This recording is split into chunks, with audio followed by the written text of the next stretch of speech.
everything in nature works according to laws. Rational beings alone have the faculty of acting according to the conception of laws, that is, according to principles, that is, have a will. Since the deduction of action from principles requires reason, the will is nothing but practical reason. If reason infallibly determines the will, then the actions of such a being, which are recognized as objectively necessary, are subjectively necessary also. That is, the will is a faculty to choose that only which reason, independent of inclination, recognizes as practically necessary, that is, as good.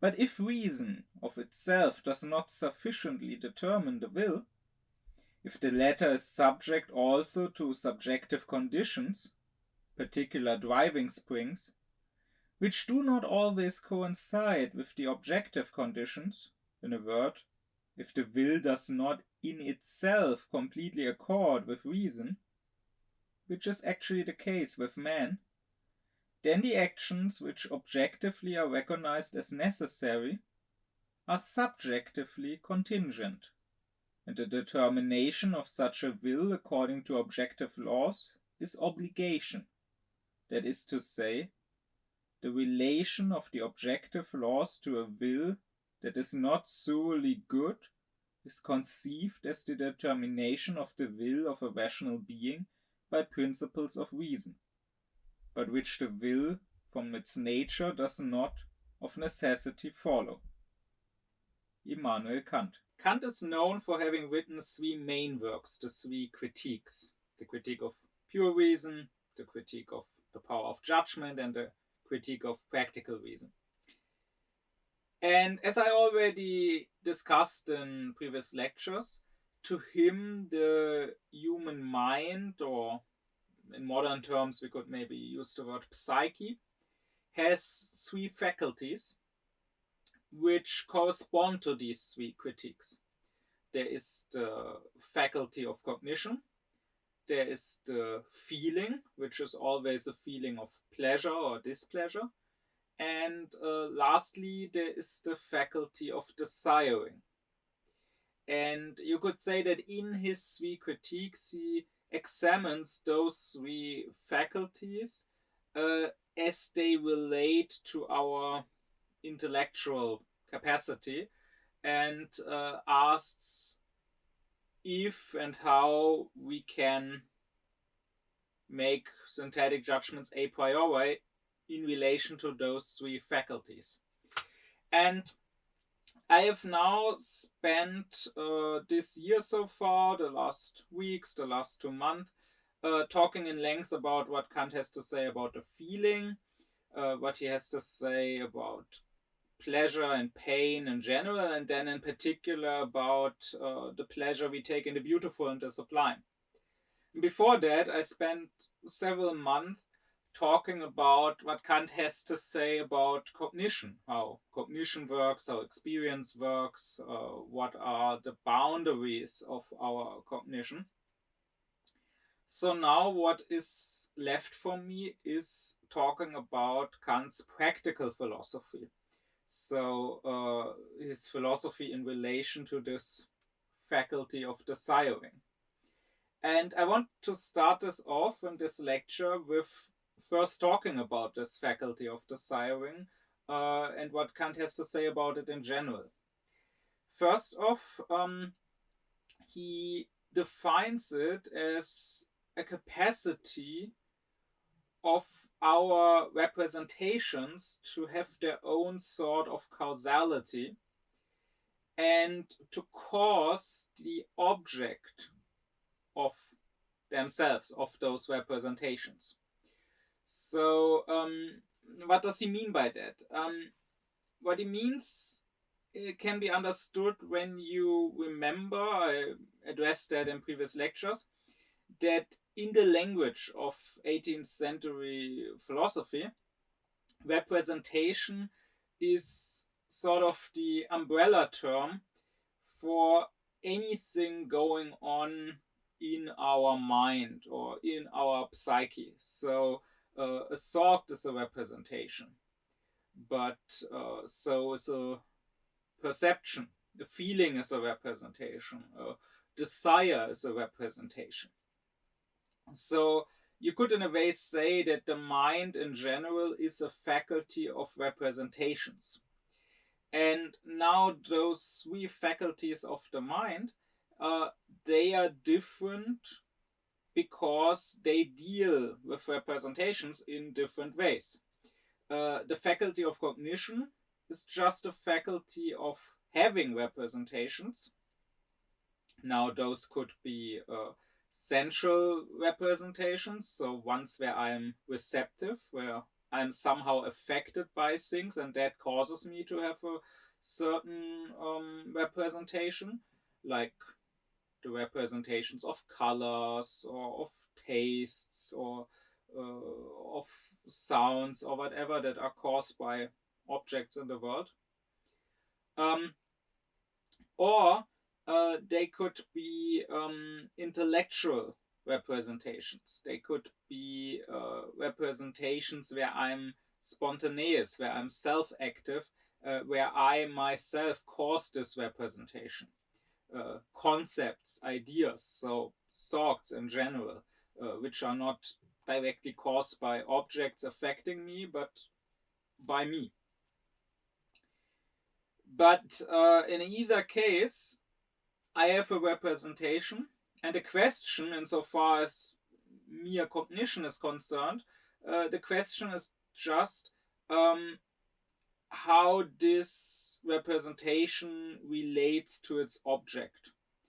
Namely, is it identical with its object? Because that to Kant, and he didn't come up with that definition, that was also what the logicians in the 18th century before Kant said. To him, that is what truth is. Truth is the identity of my representation with its object. So if I see a house and I see that the side I'm seeing is painted red, and now I think of the whole house as red on all its sides, but actually it isn't. And if I walked around, I would find that the other walls of the house are painted in a different color. Then my opinion would not be true, because my representation, in that case my concept of the house, would not be identical with the actual object being represented.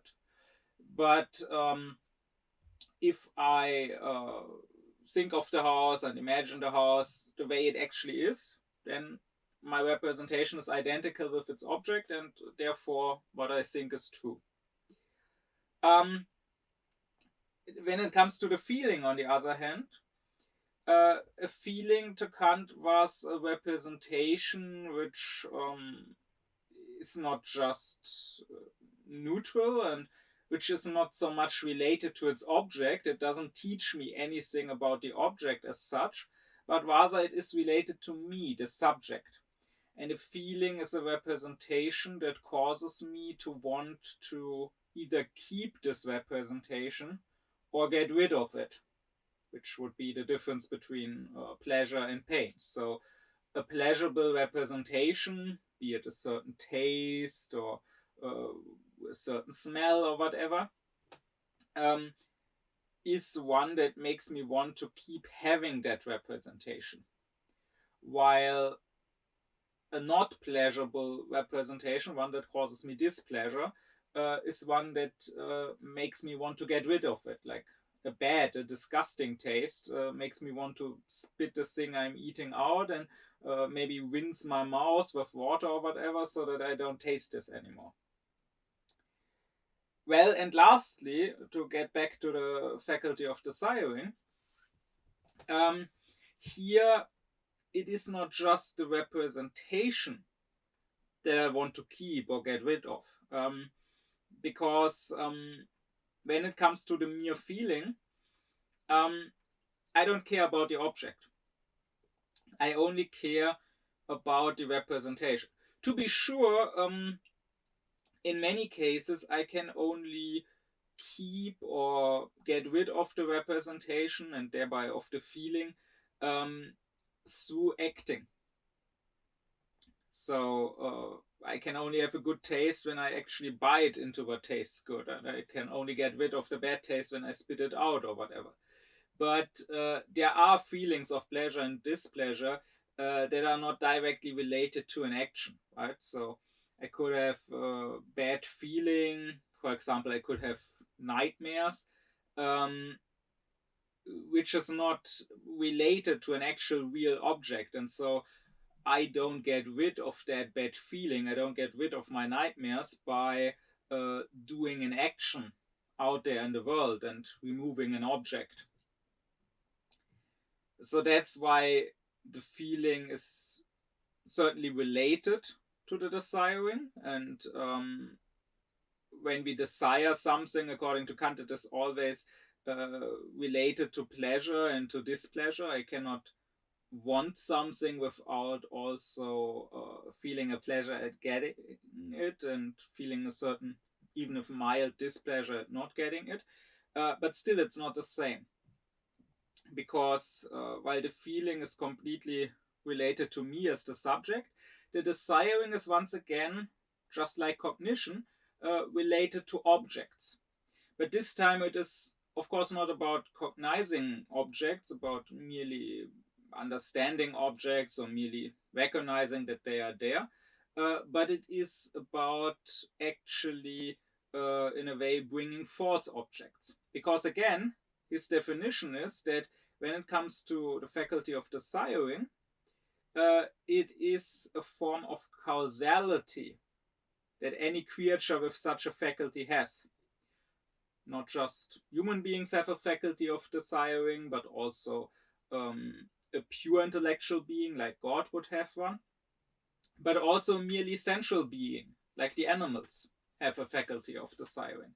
And all of them, therefore, have their own causality. They are not just in their actions ruled by outer natural laws, like, let's say, a stone that lies still on the ground and only rolls away when I kick it, but rather they can in a way move themselves to do something in the world. And again, the definition is that here a representation causes its object. So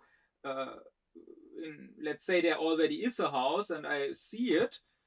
This would relate to the faculty of cognition. Here the object is causing my representation, is causing my inner image of the house that I have in my consciousness. But let's say I'm building a house. Now I have the representation. I have the concept of a house in my mind, and that representation causes the object, causes the actual house being built by me. Of course, the faculty of desiring can work in both ways. It can also work, of course, in a negative way. So it can also be a faculty where the representation doesn't cause me to create or to get its object, but rather causes me to remove its object and to try to get rid of the object.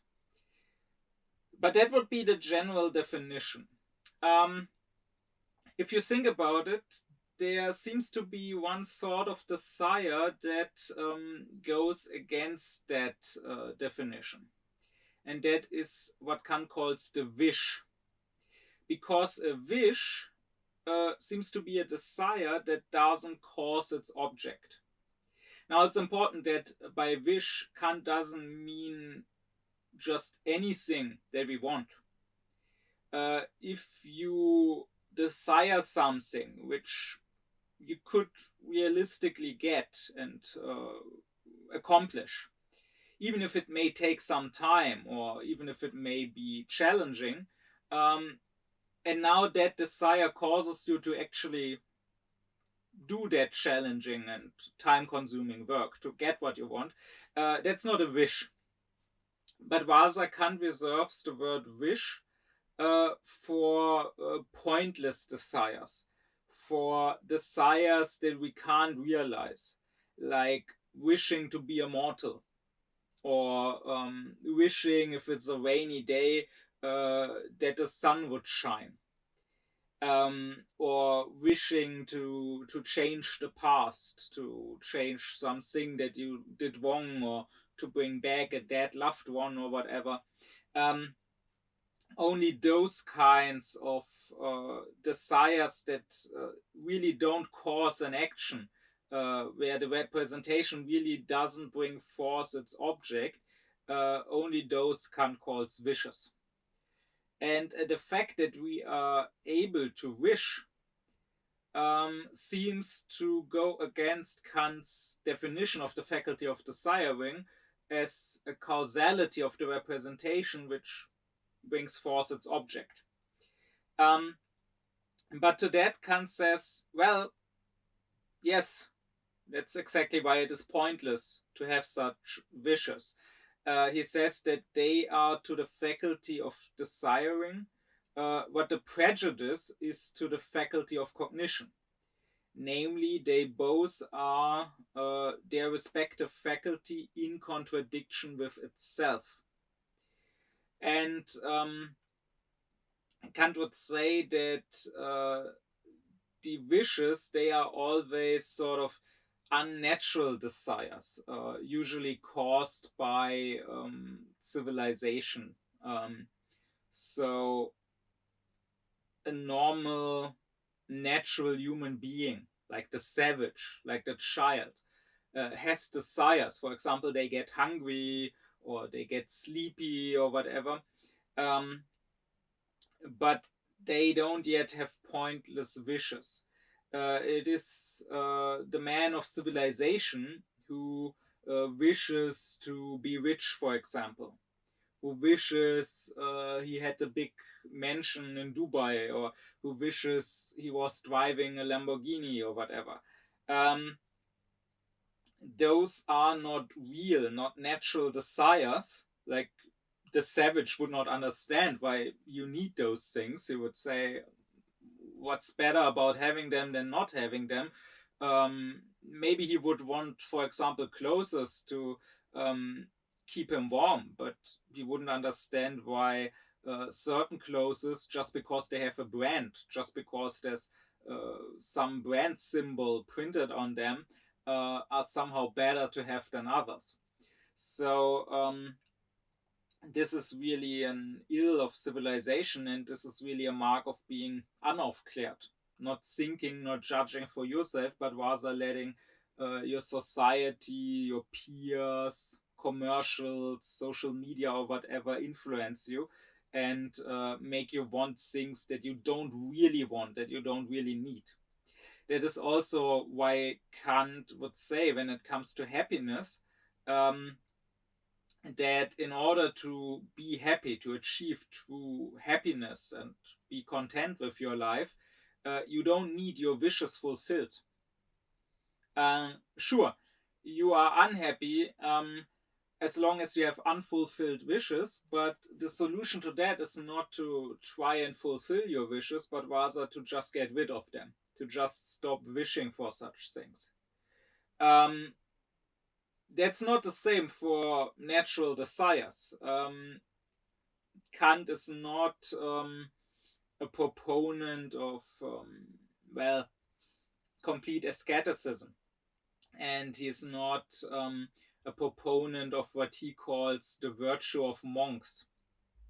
So he's not advocating for the death of the flesh, for abstaining from all pleasures, for going hungry and whatever. No.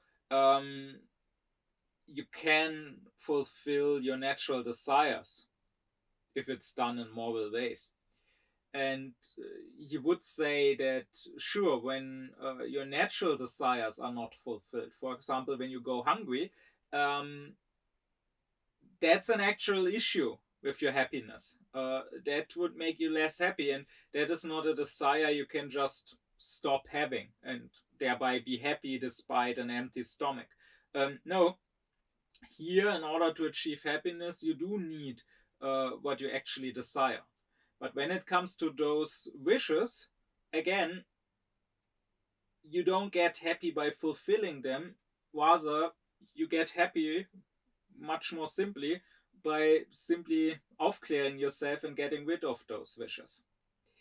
Um, Still, however, the existence of such wishes is actually not in contradiction with how Kant defines the faculty of desiring, he says, because while they don't cause their actual object, the realization of their object, they still have a sort of causality because they make you at least try to realize the object. And even if you don't outwardly try, even if the wish doesn't cause you to undertake a certain action in the world, you inwardly try. You sort of strain your own mind, and you sort of pointlessly strain and exert your inner power, your energy, Kant would say.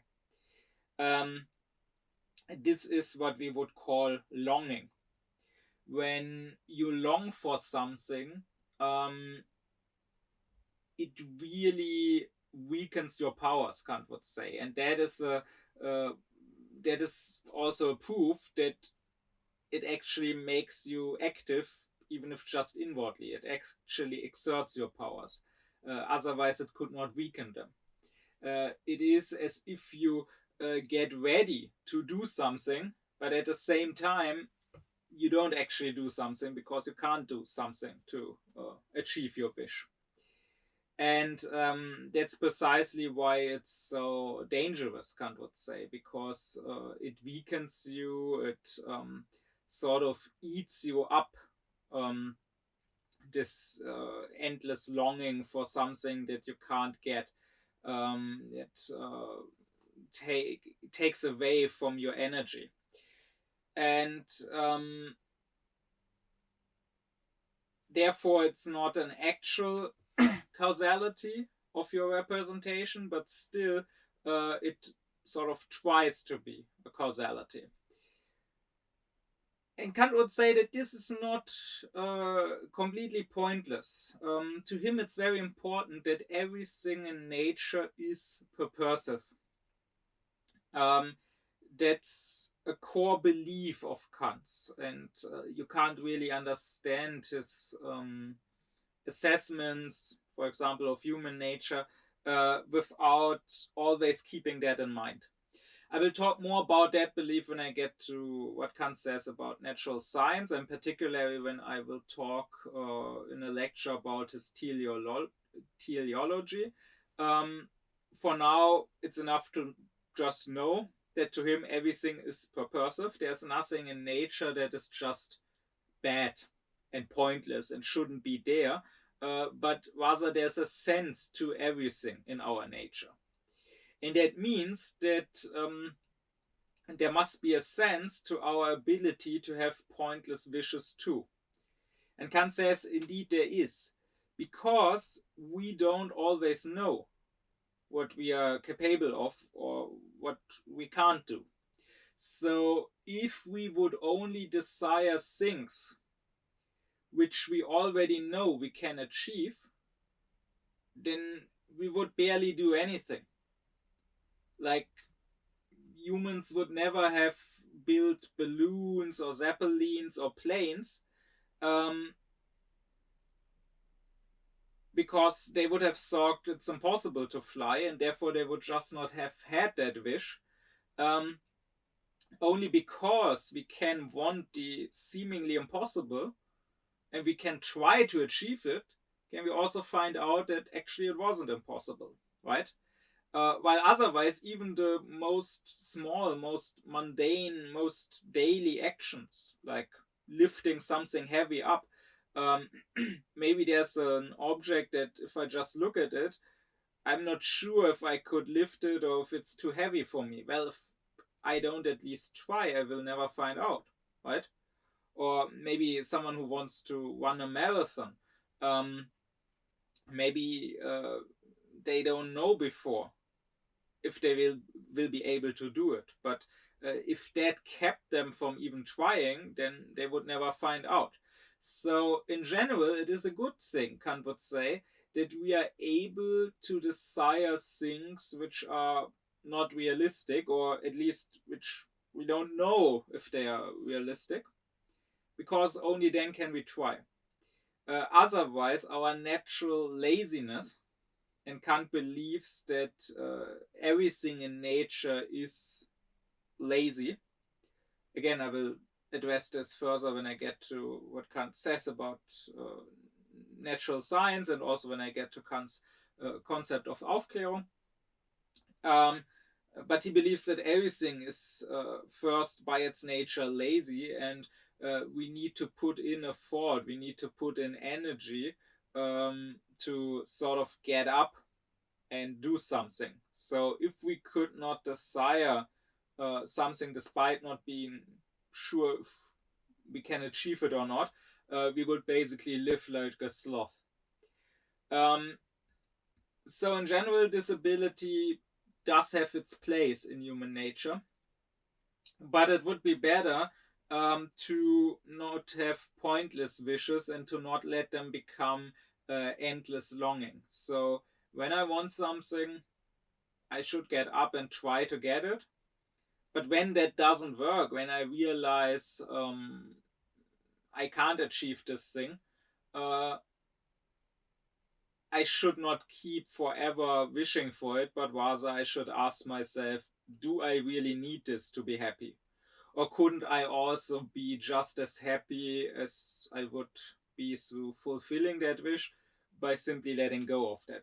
But that is just what the faculty of desiring is in general. Now, as the other faculties, I addressed that in the much earlier lecture on sensuality and the supersensual. As the other two faculties, as cognition and the feeling, Kant says in the human being, this faculty has two parts, or maybe it's better to say two levels, a higher and a lower faculty, an intellectual and a sensual one. That is exactly what is so special about humans, because a pure intellectual being, such as God, only has the higher faculties, while merely sensual beings, such as animals, only has the lower faculties. We alone, we have both. So the faculty of desiring, as it relates to objects, could be called choice. So it is the faculty of desiring that is able to pick between options, between A and B. So what will I eat now? Will I eat an apple?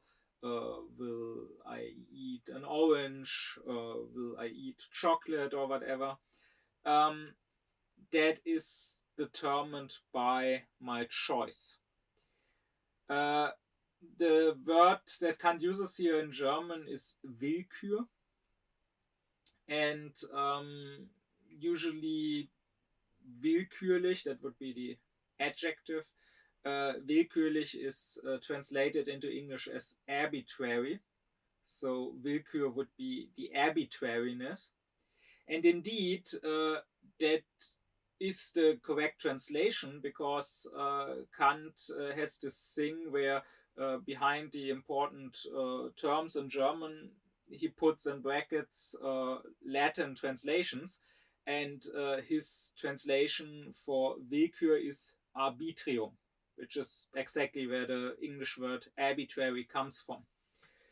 But the issue with that translation, besides maybe being a bit clunky, saying arbitrariness, is that the connotation here is that when something is arbitrary, it's completely ruleless, it's completely random.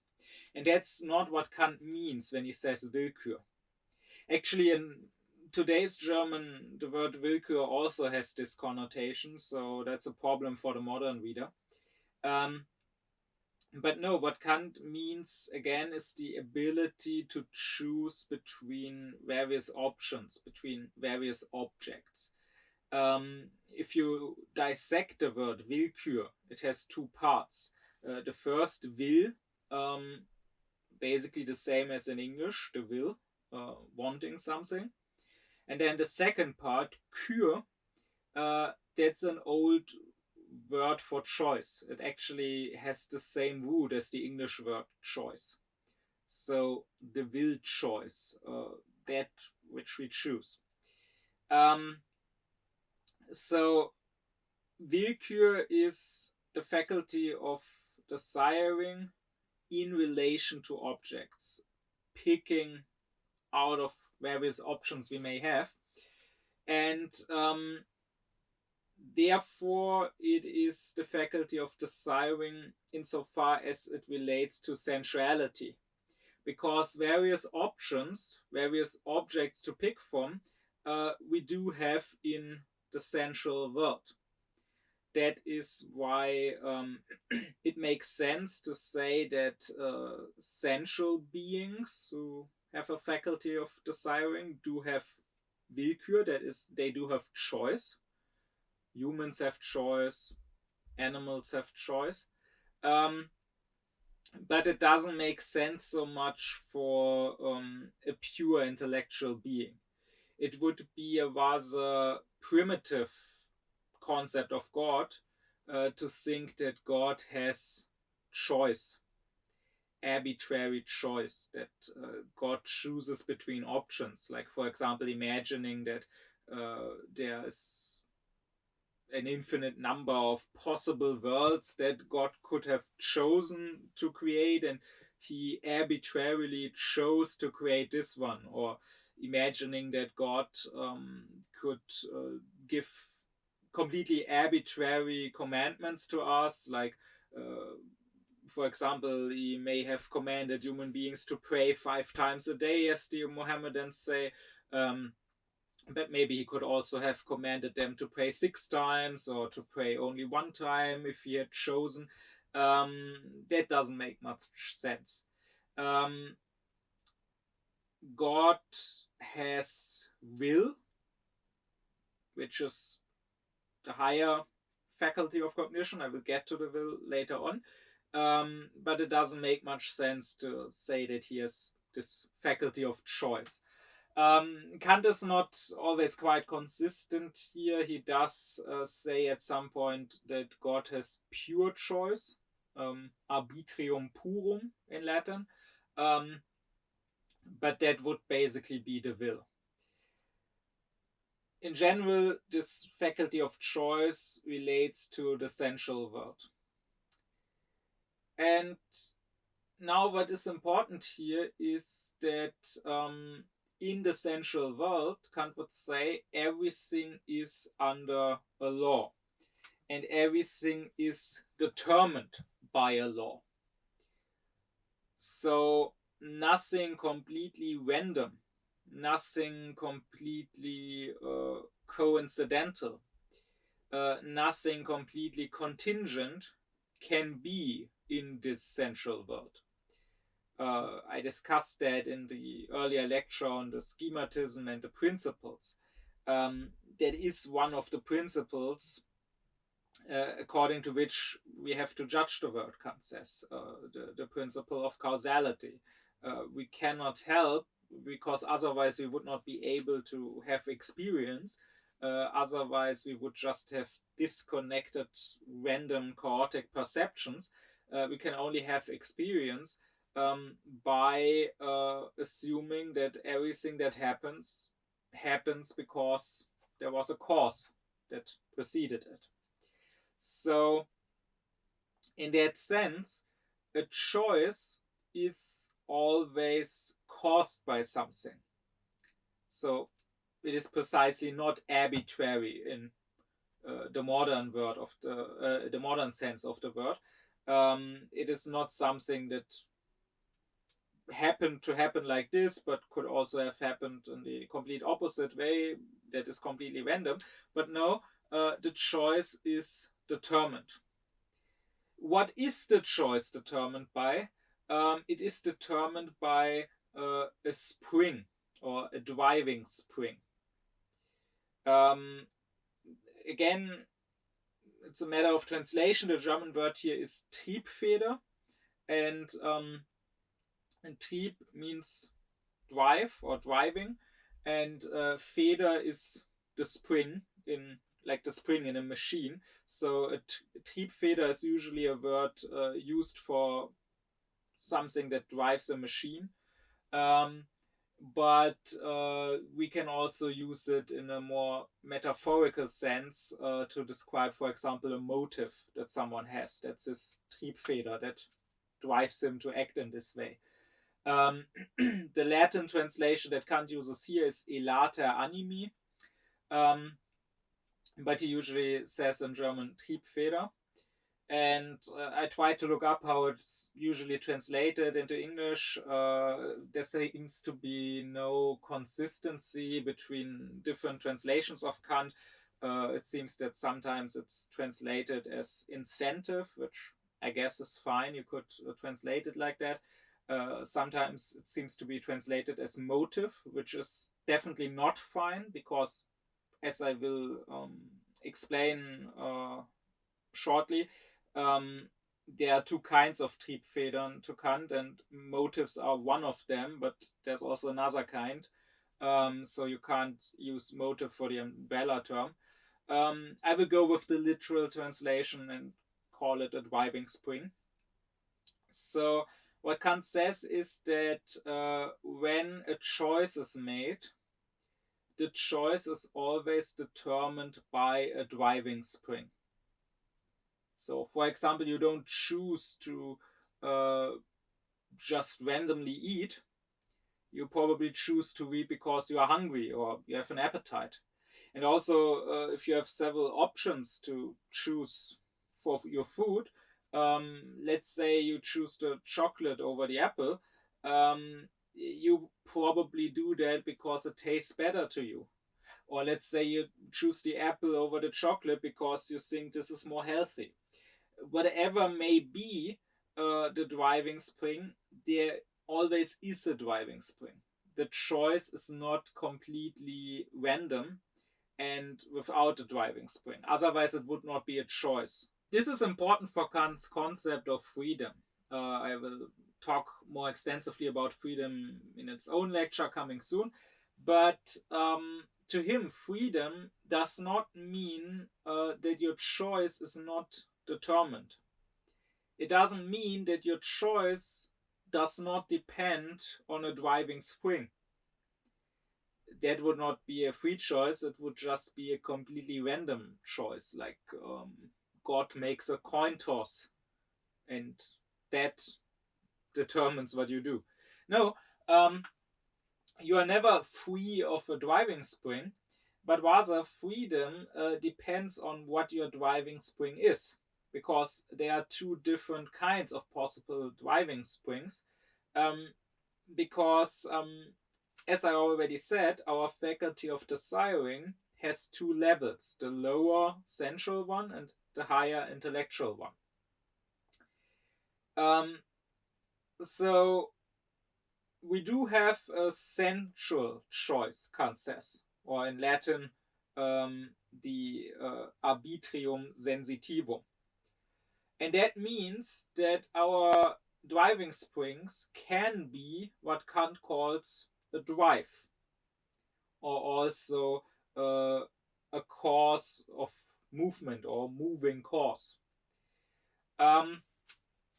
That would be something like, for example, hunger or libido. And this is something we share with the animals. So we can be affected. That's always what sensuality means to Kant, as I explained in a previous lecture. Sensuality is the faculty of receptiveness. It means that we are passive in a way. We receive something. We are affected somehow. So here our choice gets affected by this, well, drive, right? and that can make us choose something. This, to Kant, is what he calls pathological. Pathological, nowadays it sounds like it has something to do with an illness, like there's something wrong. But basically the Greek word pathological is just the translation to the Latin word passive. So our choice, when it's determined by a drive, by a moving cause, is pathologically affected, Kant says. What is important, however, is that it is only affected pathologically. It is not pathologically necessitated. Because that would be true if we had an animal choice, Kant says, the arbitrium brutum. Animals, they do have choice. They are not free beings, they don't have free choice, but they do have choice. They have a faculty of desiring, that is, they are not just moved completely by outside forces like a rock that I just move around, but rather they move themselves, their own representations, their insight, so to say, what's going on in their mind, is a cause of their actions. But their choice, that they choose to eat this or not this or whatever, their choices are not free, but rather they are completely determined by their driving springs, which are always drives, or a stimulus, as Kant translates the word drive into Latin. So they are stimulated somehow by their hunger, by their sexual desire, by pain, whatever. And that drives them to certain actions. Our choice is a sensual choice, but it is not an animal choice, meaning we too have drives, we too are stimulated, we too are pathologically affected, but we are not pathologically necessitated. That is, we don't have to act according to our drives that stimulate us. Because we also have another kind of driving spring, and that is what Kant calls a motive. This is exactly why I said you cannot translate the general term driving spring as motive, because then this distinction is lost. This distinction between the stimulus and the motive. So the intellectual driving spring he calls a motive, or also moving reason, or reason of movement. Right? So the stimulus, the drive, is a cause of movement, while the motive is a reason of movement. Nowadays, in language, there often isn't made much difference between cause and reason, but in philosophy, that's a very important difference, right? The cause is basically you deal with natural laws. There's cause and effect, the effect being completely unfree, completely, well, caused by the cause. While reason, as in English actually the very word tells us, reason is related to, well, reason. The reason and not the effect, but rather that which follows from the reason. Here you have freedom. You do have a certain necessity, but you have freedom. What Kant is saying is that human choice, unlike animal choice, is sensual. We are stimulated, we are affected by our drives, but we are not necessitated by our drives. We don't have to follow them. So, sure, I can feel hunger. And hunger can determine my choice. I can be hungry and therefore choose to eat something. But it doesn't have to determine my choice. I can also choose to not eat something despite being hungry. The animal cannot do that. The animal cannot abstain. I can, out of some intellectual motive. Now, the motive may be whatever. Maybe I choose not to eat right now because I want to lose weight, and so I try to be on a diet where I eat less. Or maybe I choose not to eat right now because now it's Ramadan and I'm a Mohammedan and I believe that now I should be fasting. Or maybe I choose not to eat right now out of moral reasons. Maybe I was shipwrecked together with somebody else and now we are on a small boat amidst the ocean and we only have some food left and I would like to eat it all, but I know that this is not right. I know that I need to leave something for the other person. But whatever the motive may be, you can put that aside for now. For now, the only thing that matters is that we can choose according to such an intellectual motive, according to a driving spring, which is a reason of movement, not a cause of movement. Even then, our choice still remains a sensual choice, because we still are affected, we still are stimulated by our drives. I can choose to not act on my hunger, but I will still feel the hunger. And this doesn't go away. To Kant, that would be what he calls moral Schwärmerei, moral enthusiasm, to believe that we can basically get rid of our body, of our bodily affections, that we can somehow become ethereal angels who don't feel their drives and their sensual desires anymore. No, the sensual desires will always be there. I can still feel hungry even when I choose out of moral motives not to steal food from somebody else.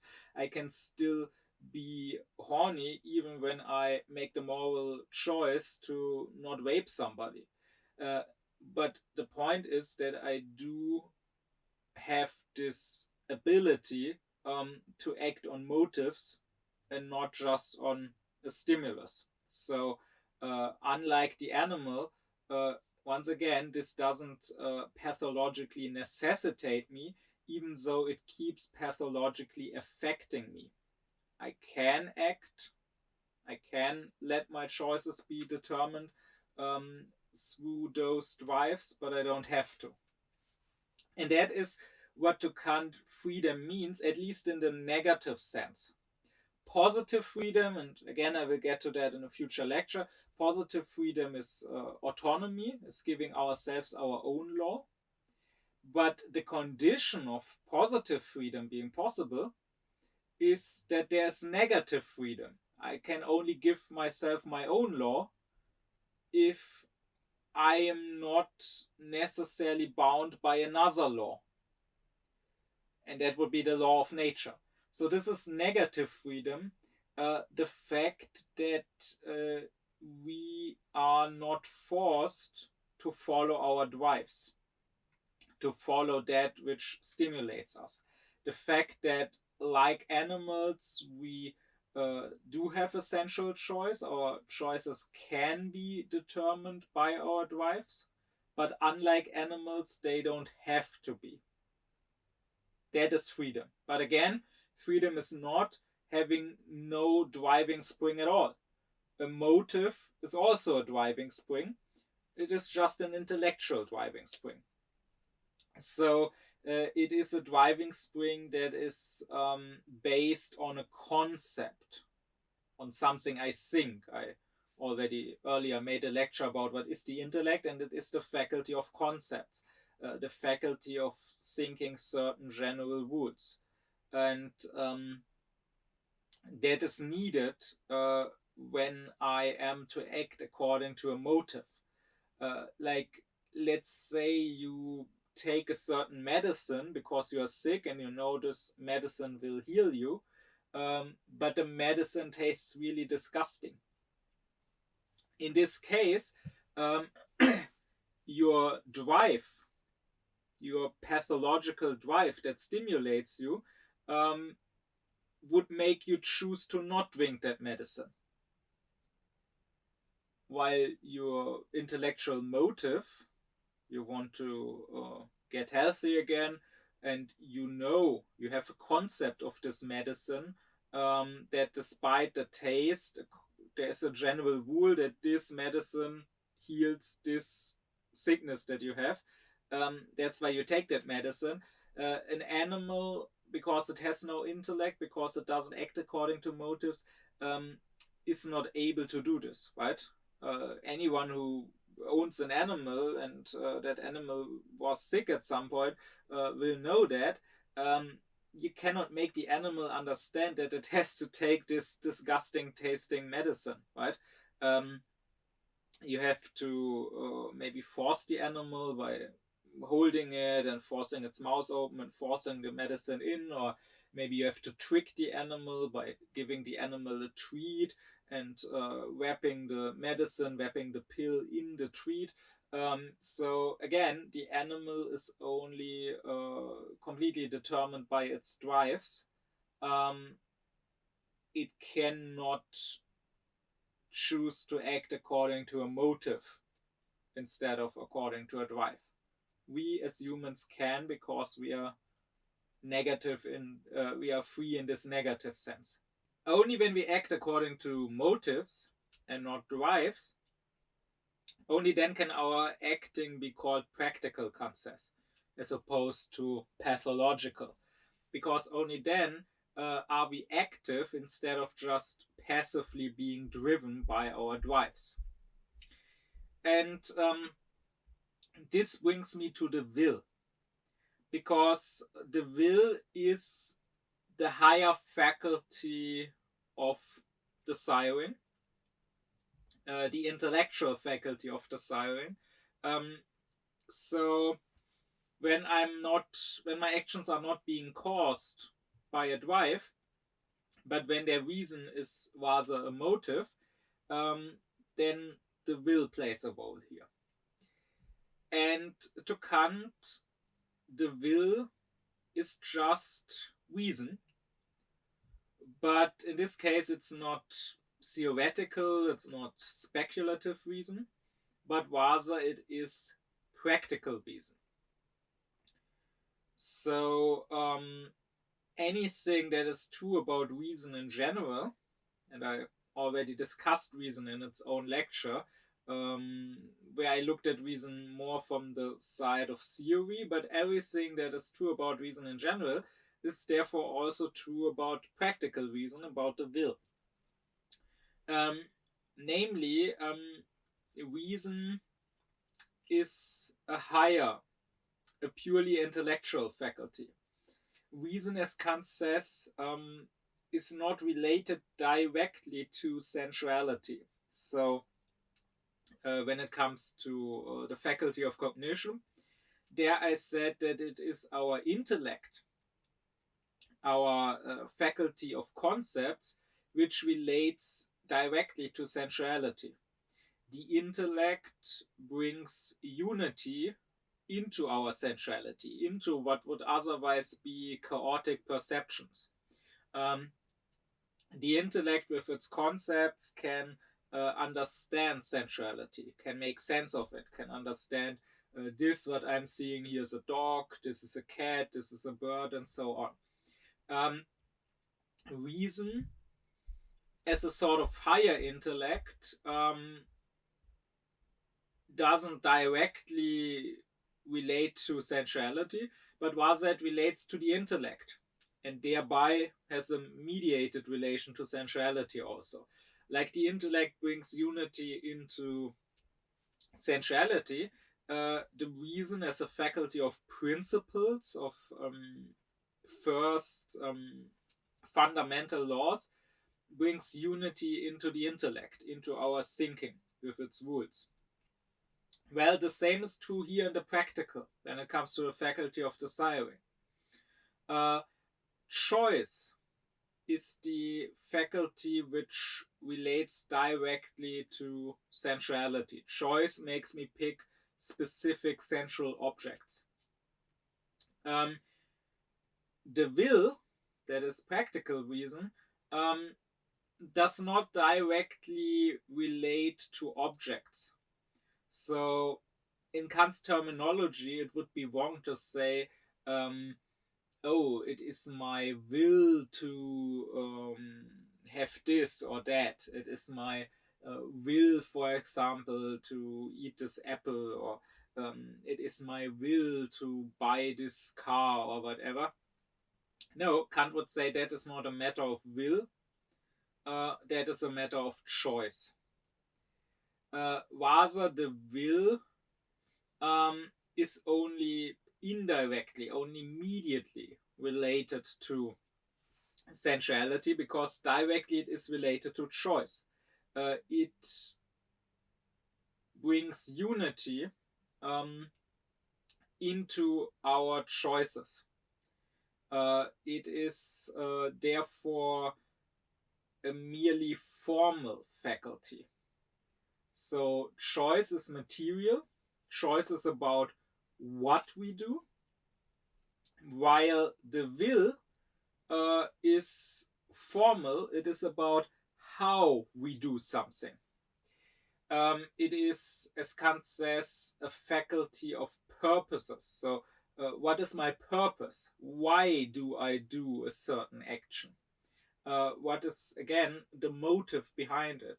What is the action supposed to achieve? That is what the will is concerned with.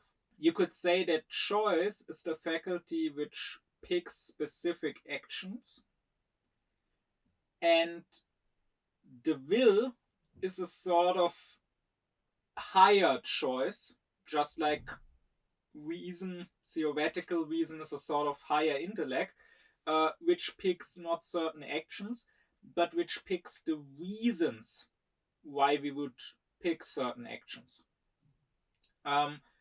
Or you could say that our choice, which is a free choice, unlike animal choice, which is not free, it is arbitrium liberum, not arbitrium brutum. It is a free choice because we can follow motives as driving springs, not just drives. Then you can say it is the will which decides which motive to follow. Maybe all of that is a little abstract, so let me try to make it more clear through concrete examples. Let's once again take this choice not to eat. As I said, the choice which directly goes against my drive, my hunger, the choice may be caused by various motives. I could be a Mohammedan doing Ramadan. I could be a moral person in a situation where there's a shortage of food and I have to share the food with others. I can't just take it all for myself. Now, the will would be the faculty which decided I want to follow these rules of the cult I believe in, or I want to be a moral person. The will did not decide specifically to not eat. This choice to not eat is determined on the one hand by the situation, and on the other hand by my will, by this general motive. So if I was a Mohammedan but it was not Ramadan, then I would not be fasting. The will is not specifically to fast, the will is to generally follow all those rules, all those commandments I believe in.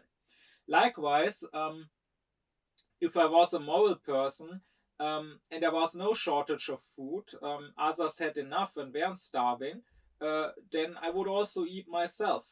So the will is not specifically to not eat or to give the food to others. The will is just to be good. And just in this specific situation, this will determines my choice, because here being good will mean not eating.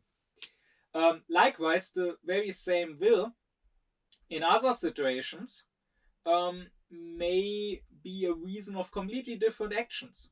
So if I have this will as a Mohammedan to follow certain commandments, and now it's not Ramadan but it's Friday, then I may go to the mosque to pray there. Or if I'm a moral person, if that is my will, and I see someone, I'm at the shore of a river and I see someone drowning, I may jump in to save that person. Here, the choice to not eat would be completely stupid. Not eating in that moment would not save the drowning person. Here, the choice is to jump into the water and to swim over there to try to pull the person out.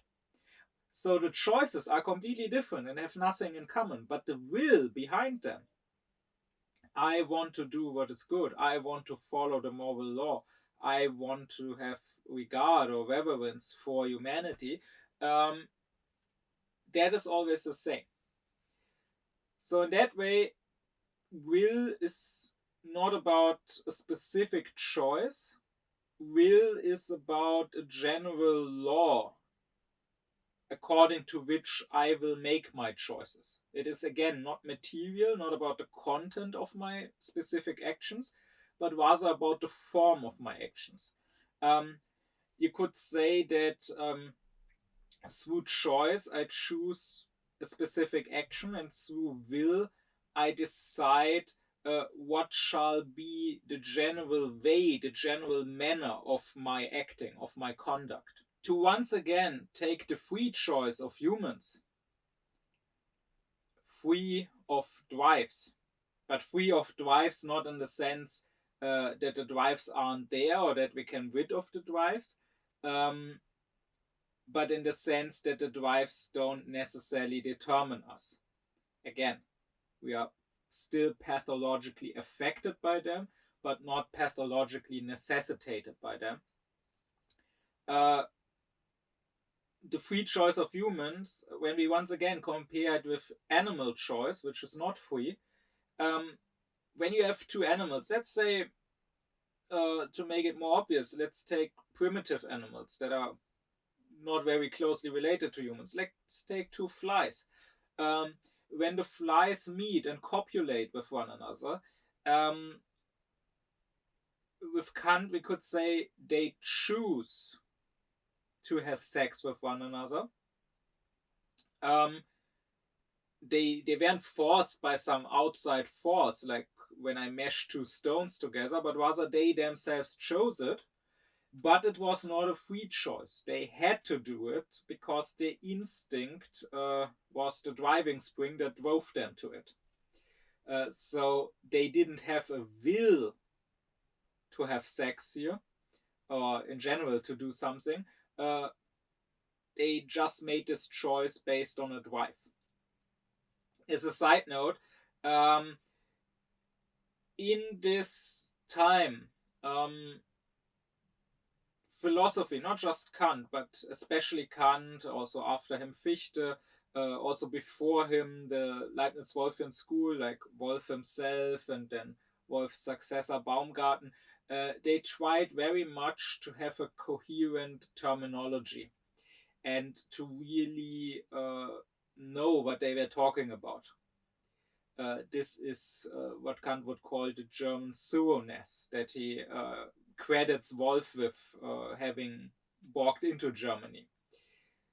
And later, in the 19th century, this was completely lost. And since then, the wannabe philosophers usually they just use words quite mindlessly, like the everyday person. Maybe the thoughts they express with those words are still a bit higher and a bit more complex and whatever, but they don't bother um, really dissecting what their words mean or should mean. So just compare Kant to Schopenhauer. Schopenhauer, despite claiming to be basically the only true successor of Kant and saying that everyone else who didn't get Kant, didn't really follow Kant, Schopenhauer famously claims that everything is will, that the thing in itself is will. His main work has this title, The World as Will and Representation. Now, whatever we make of that, whether you think that Schopenhauer was right, that the thing in itself is will, or whether you think that he was wrong, one thing he was definitely wrong on, when we use Kant's terminology, is to call it will.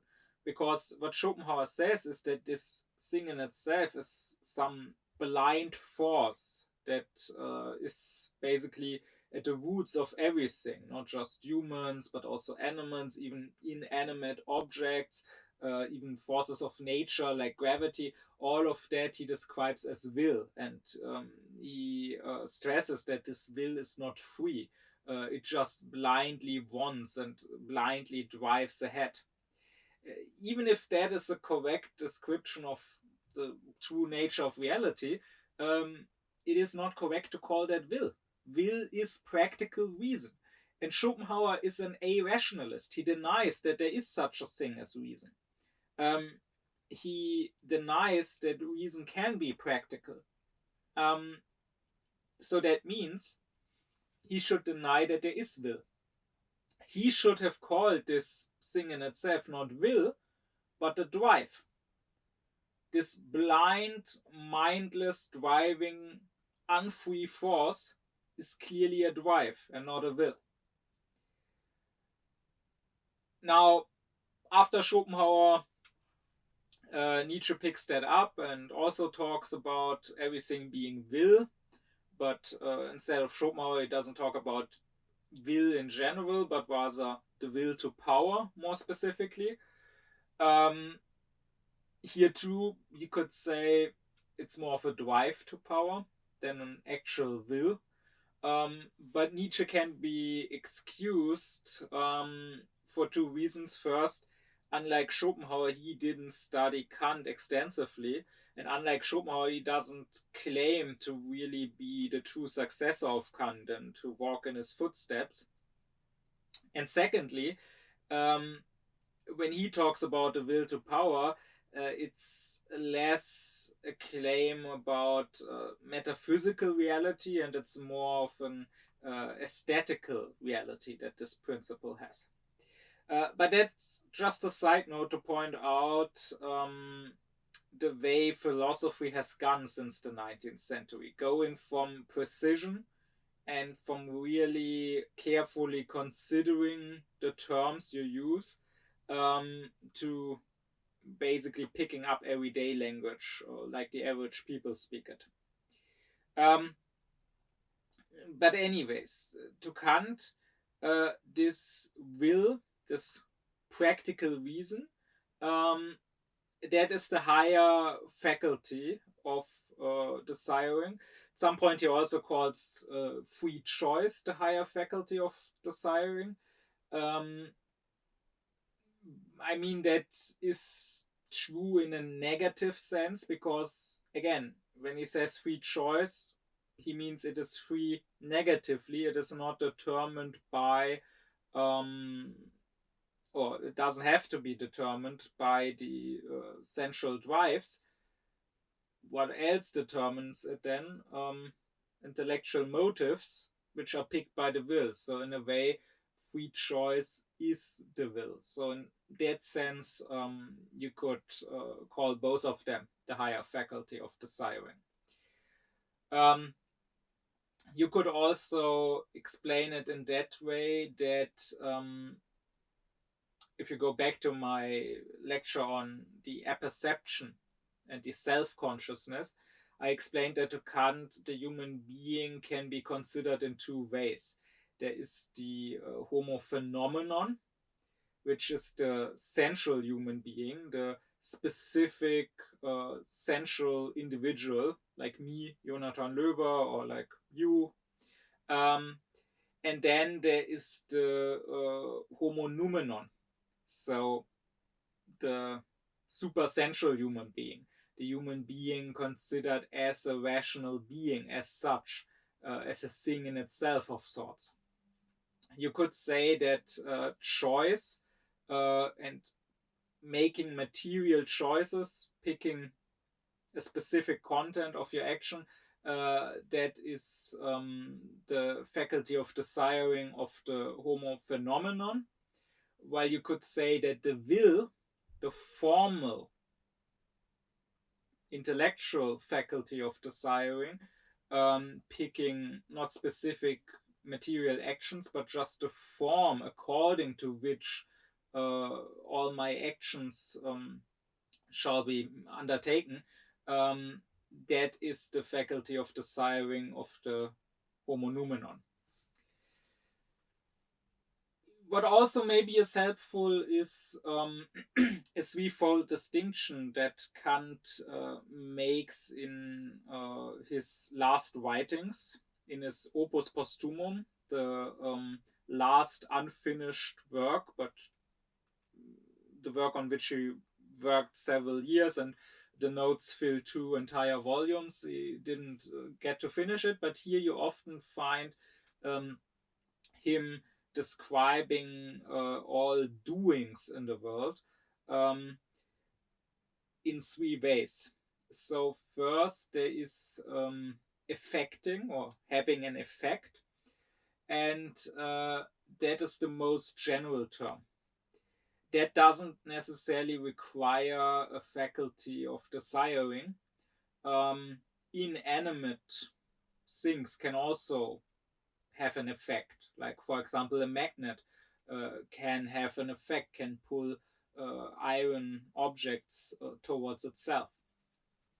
The second stage then is acting, and acting does require a faculty of desiring.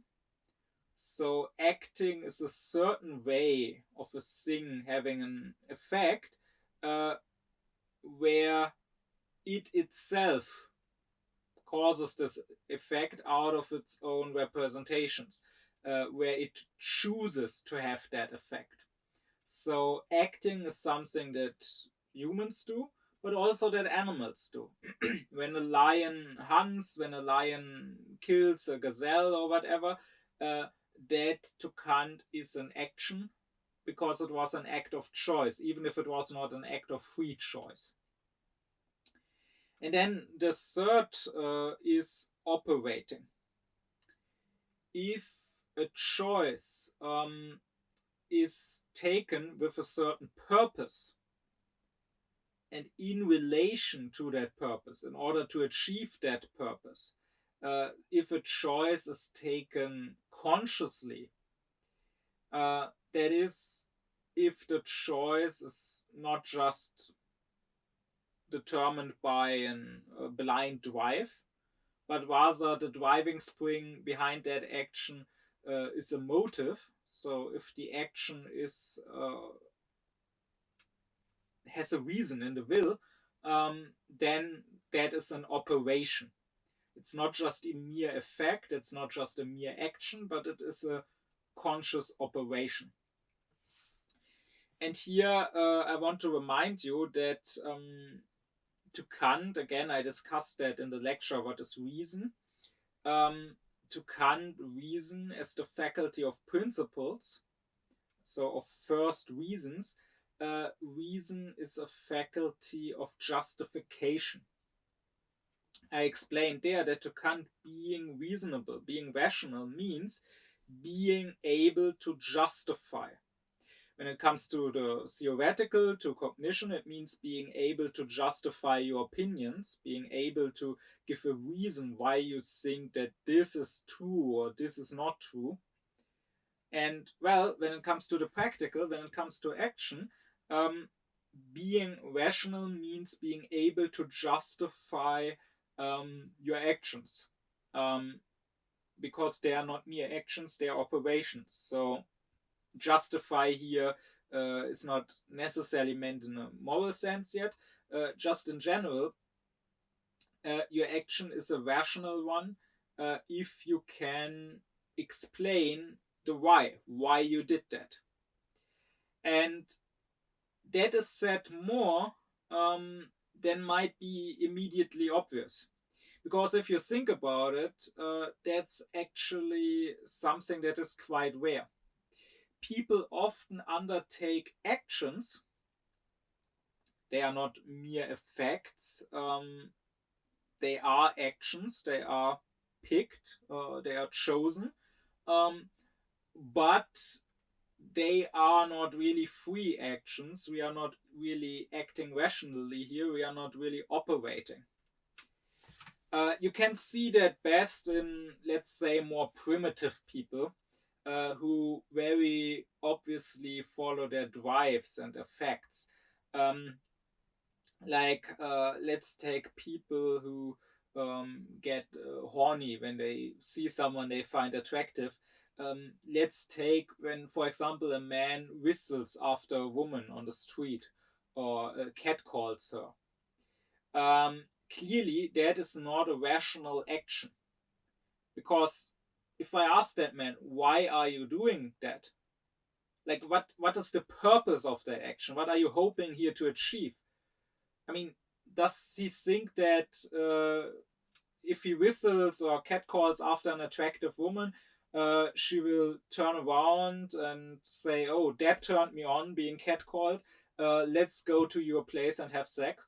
I mean, he must be aware that even taking the moral question aside, taking aside the fact that this is an act of disregard, even from a mere perspective of smart egoism, this doesn't get you anywhere. It doesn't result in anything that benefits you. So why do you do it? And the simple answer is, of course, there is no proper why. You don't have a reason. The action is caused by your drive, but it doesn't have a rational reason. It is not done with a certain purpose. It is not an operation. Or let's take when people are angry. I mean, they can get angry to the point of harming themselves. For example, a former classmate of mine, he once missed the elevator in his house. So a neighbor got into the elevator and the door closed right before my classmate reached it. He was so angry that with his foot he hit the heavy metal door of the elevator, and he hit it so strongly that he basically broke his toe, that the nail became blue and then fell off, and for half a year he had to keep going to the physician and had pain walking and so on. And I mean, if you had asked him why are you hitting this door, it's not like he thought that that would make the elevator come back or that would make the door open again. But rather, it's that he didn't think anything in that second.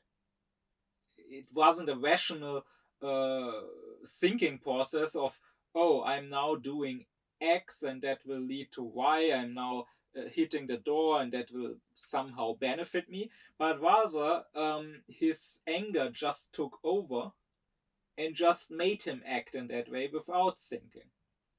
Or likewise, some time ago I read some article about some guy here in Germany who had been convicted in court for aggressive behavior for attacking someone. And what does he do as soon as the judge pronounces the judgment, pronounces that he will go to prison for a time? He gets so angry that he runs towards the judge, he slams him down to the ground, he starts biting him. Now, what is the rationale here?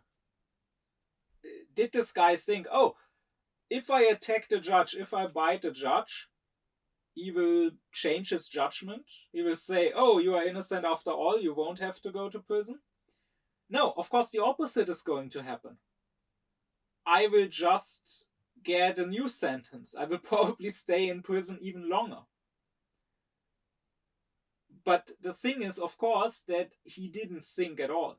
He was just so angry. He was seeing red, as we say in German, that he just blindly stormed toward that person. And that is something very, very common indeed. People doing actions that are not operations, that are just pathologically caused, but don't have any rational reason. But don't make the mistake of only thinking about such people who are very obviously just overcome with lust or with anger or whatever. But rather many actions are not really rational operations. They may be actions that can be rationalized, to use a very fitting term of psychoanalysis, right? So humans often later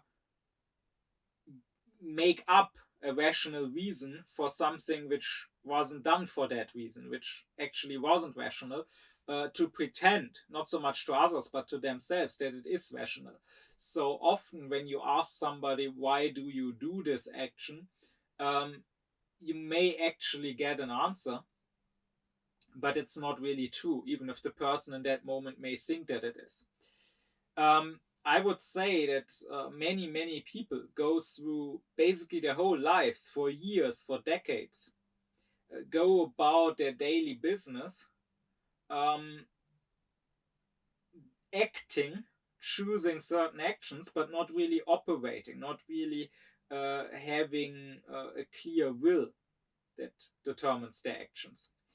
And they are so caught up in daily life and the stressfulness of daily life and all the pressures of daily life that they can't even afford to think about it. They never stop in their tracks for a moment to take a step back, to look at their own life from the outside and actually ask the question, why? Why am I doing this? Is this really what I want to be doing? But rather they are sort of like robots who are just following a programming, and they are sort of just the watchers, the observers of their own life, as if the robot had a camera installed in its head and they were looking through that camera what the robot is doing, but without actually driving that robot. So like you will have people who work for years and for decades in some job, maybe work very hard, maybe work extra hours, maybe try to have a career there, maybe participate in some stupid office intrigues, playing Game of Thrones at their workplace to get ahead, to get ahead over some competition and get a new race, but they don't really know why they are doing this. They are actually not being happy. It eats up all their time. It causes them a lot of stress. Maybe they end up with a burnout. I mean, there are totally people who at some point retire and look back on their lives and realize that they always hated their job and that they don't really know what they did that for. Yeah? Or likewise, some people have a family, some people get children, and I really don't know why. When I look at certain people, it seems to me as if they didn't really get children because they really wanted, because they really made this conscious choice that this is what I want. I want to bring a child into this world and take this special responsibility for raising a human being. But rather, it's just because this is what you do You marry eventually, you get children eventually, this is what you do. And you can also see it in the mindless way they raise their children, in how they often are basically at war with their own children, making the children's life and thereby also their own lives, making them shitty. Like just recently, when buying groceries, um, there was this little girl, I don't know, 4 years, 5 years, um, with her mother, and she picked up a stone from the street and wanted to take the stone with herself. And I mean, it was a small stone that fits into the hand. So, what would you do as a normal mother? You would say, okay, sure, you like that stone, you take that stone. Why not? Like, is there any harm that could possibly come out of this, either for your child or for yourself? No, clearly no. It's not, I don't know, unhealthy for the child. Like, the child is not running onto the street and at danger of being run over by a car. The child is just picking up a stone. It doesn't cost you money either. It's not like the child is asking you to buy a new toy that is expensive. It's literally a free stone. It's anyone can pick it up and take it for free. But the mother started a war with the child. The mother said, "No, I don't want you to pick up the stone." And of course, the little girl said, "But I want that stone." And then it went back and forth for, I don't know, 5 minutes, 10 minutes. Like, this was when they were at the door when I started shopping for groceries, and then I was done, and they were still at it. And the woman was coming up with all sorts of things, saying, "Oh, we will be at the beach soon on vacation. There are beautiful stones there. Maybe you can find a beautiful stone there." And of course, the girl said, "No, but I want this stone. No stone is as beautiful as this one, as little children can be." And the girl asked, of course, again, as children do, why? And as such grown-ups do, the mother couldn't give an answer. The mother just said, "Because I don't want that stone in our place." But that's not an answer. That's just a repetition. I mean, she says, "I don't want that stone." And then when she's asked why, she says, "Because I don't want it." That's not a reason. That's not how reasoning, how justifying your actions and your desires works. And the child is very much right to demand a justification. Unfortunately, many grown-ups think just because they are older, because they are more powerful, because children are basically helpless and rightless, they can just rule arbitrarily. They can just be small tyrants and dictators. But no, that's not how it should be. A child, and I can speak here as someone who grew up the way I'm going to describe now, and this helped me becoming an aufklärt person and a very happy person. A child should grow up free. Just like the ruler in a state, a parent as the ruler of the household should not be an arbitrary tyrant, should not arbitrarily restrict freedom, but rather should, not even if it's well-meaning. I will talk about this when I get to Kant's philosophy on the state, on what is justice, on politics. Well-meaning despotism is still despotism. This is paternalism. This still takes away freedom. You only have the right to take away the freedom of your subjects insofar as it is needed to preserve their freedom. So if there is a rational reason. So sure, you can tell your child, "Don't run onto the street because you might die when a car hits you." Here you are justified to take some freedom away because it preserves freedom. Just like the state is justified to take the freedom of murdering or stealing away because it preserves the freedom of the people. But the state is not justified to take the freedom, for example, to love whomever you love, to say, "Oh, you are not allowed to be homosexual," Because no matter what you think about it, it doesn't take away from anyone else's freedom. And likewise, parents should not take away their children's freedom when it is not necessary, when there isn't a good reason, when it doesn't preserve freedom. Because that way you will just raise the child to, well, follow mindless orders and not question them. You will just raise a child which, as a grown-up, will be a good subject in a despotic dictatorship. You should let your child discover freedom and learn how to deal with its own freedom, how to make good choices. And you should raise a child to have a feeling of courage. And courage is a feeling of abundance, of inner strength, of having enough, of even having more than enough, so that I can give, so that I can deal with all sorts of challenges and nothing will be too much for me. While fear is the opposite. Fear is a feeling of lack, of not having enough power, not having enough energy, of not being able to properly deal with a situation, but rather being overwhelmed by it. What you do when you raise a child like that is, of course, I know it's always said that, oh, you shouldn't spoil your child, but it's the opposite way. By this, you raise people into being spoiled, entitled brats, even as grown-ups. If, when they are children, you constantly take something away, even though there's no good reason to take it away, even though it's just a small stone, once they are grown up, once they are free from your tyranny, and it is tyranny, then they will be entitled. They will want to always now retain this freedom, as they call it. And this is a problem nowadays, when we do need some restrictions, when we are in the middle of a climate crisis threatening our very civilization.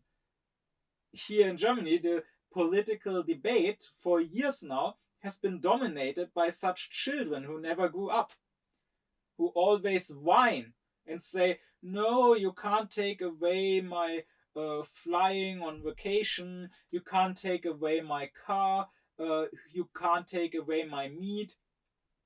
It's basically like, oh, when I was a child, my mother didn't let me have sweets, or didn't let me pick this stone up from the street and take it home with me. And now here's the state, and the state triggers me. It sort of reactivates my trauma, so to say, because it acts like the big mommy or like the big daddy. And I feel that, again, something, well, is just arbitrarily taken from me. Again, we should raise the children in the exact opposite way. Let them develop their courage. Let them feel that there's abundance. Let them not live in constant fear that they don't have enough, and the little they have, the little that brings joy to them, can also constantly be taken away by some higher power, by some tyrant. And therefore, let them not be entitled and guard anything which they have with resentment, not willing to give it up, even if there is a rational reason for it, but rather let them get used to rationality. Let them get used to the only rules they have to bow to, not being arbitrary rules, but being rational rules that can be justified. But again, people don't usually live their lives, they don't make their choices in a way that they themselves could say why. I've seen people stay for years and years in relationships that made them unhappy, that were abusive, without really questioning, why am I doing this to myself? And again, if we look at the current climate crisis, many of the actions leading to it, like people flying on vacation, it's just you do it because this is what you do. It's not like you have to do it. Like our grandparents, they didn't constantly fly on vacation. Back then you didn't do it. Did they really have such horrible lives because of it? Does your happiness really depend on flying to Mallorca or to, I don't know, to Bali or to Thailand or whatever. Actually, often people go on vacation and it actually doesn't make them happy. It's a new form of stress and pressure. So much you have to take care of, and you have to pack your things, and then you're fighting with your wife, and then you're in a hotel, and it doesn't really work the way you booked it or whatever, or you have more fights there. And then people sometimes get home after 1 or 2 weeks and are happy to be back because it was just so much. Maybe they would actually feel better in some cases if they just stayed home in the first place. Maybe made a trip into the surrounding areas with the car or with the train, exploring the nature around their city or whatever, instead of flying around half the world. Or likewise, people say, I need my meat, you can't take my meat from me. But let's be honest, they usually just eat it because they are used to it. I mean, if I ask, what are you eating? Why are you choosing to eat this? They maybe eat cows or pigs. They eat beef or pork. Why aren't you eating maggots? Why aren't you eating worms? There are other places around the world where they do eat those. But many people here in Europe will probably be disgusted by that. Why? It's not disgusting to the people in other countries who do eat those. So clearly, it's not that you need meat per se. It's that you were used to this. You got fed beef or pork even as a child by your parents, and you just never questioned that. You just forever eat what you have always eaten. This is not being a rational being. This is, in the end, not being human, but rather mindlessly following some programming like a robot. Being human, operating instead of just acting, having a will, having practical reason, would mean questioning your actions, asking what is the purpose of this action? What am I hoping to even achieve with that? How is it justified? And it would be following not your animal drives, because then you are not free. The great thing about us, the great freedom, is exactly that we can choose to not follow those drives. Our choice is a free choice because we can follow, instead of a drive, a rational motive. But with that, I want to finish off this lecture where I wanted to just in general explain what is the faculty of desiring according to Kant. How does it work? It can be choice, which has driving springs, which are either drives or stimuli, or which are on the other hand motives or reasons of moving. But it can also be will, which determines not specific actions, but our way of acting in general, the form of all our actions. Well, this can lead to several questions. For one, the most basic question is there even such a thing as will? Do we have free choice? Or is our sensual choice just an animal choice? Is it pathologically not just affected but necessitated? Or do we have will? In other words, can reason be practical?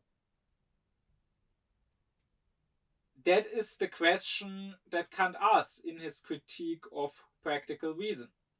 And that is the question that is obviously the fundament that lays the groundwork for all practical philosophy.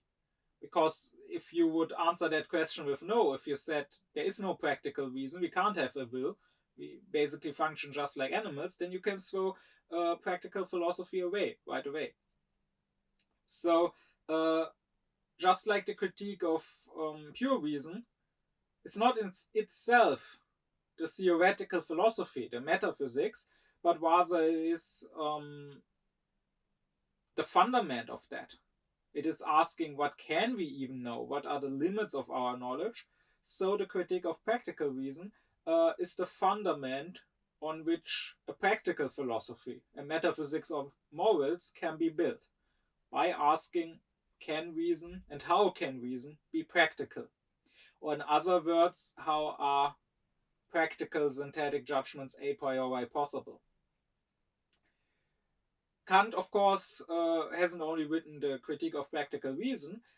In other works, such as his Metaphysics of Morals or such as his lectures on morality, he goes further and asks, okay, what are the specific things we should do?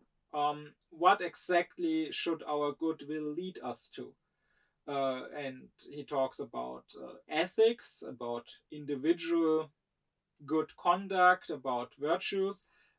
He also talks about justice and politics, about how the state should function, how international relations between various states should function. And he also talks about happiness, how we should act in order to be happy. And all those various topics I now want to address in the next weeks, in the next months, in this next, so to say, big chapter of this lecture series, talking about Kant's practical philosophy. But it was important to first address what is the faculty of desiring in general, what is choice, what is the will.